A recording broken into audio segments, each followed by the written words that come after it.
Counting cards. The skill is often presented as near impossible and something only the most intelligent people can do. But is it really that difficult?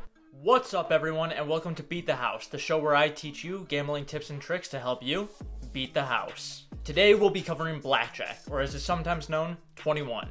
The rules of blackjack are really straightforward. As the name suggests, the goal is to get as close to 21 as possible without going over. Each game you start with 2 cards, and from there you can either hit or stay. Hitting means that you get an extra card. You can do this as many times as you want or until you bust, which is going over 21.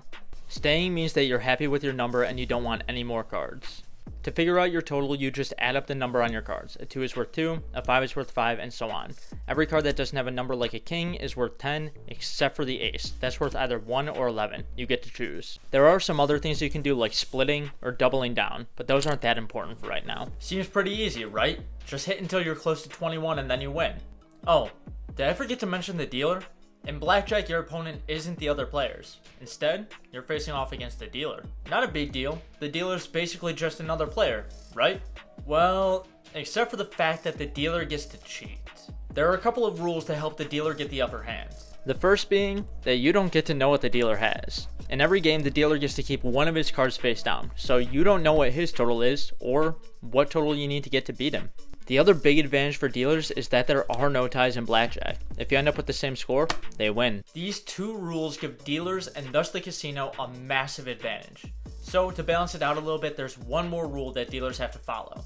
Dealers can't choose when they hit. If their total is less than 16, they have to keep hitting until they get there. And once they do hit 16, they can't hit anymore, even if their total is less than yours.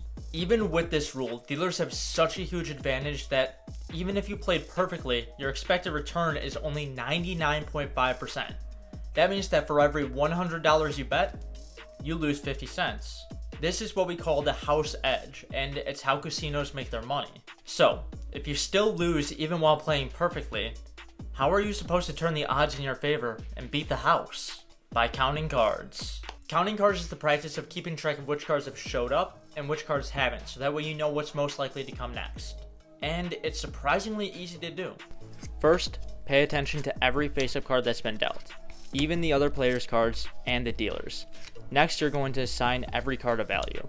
2 through 6 are +1, 10 through the aces are -1, and 7 through 9 don't affect the count.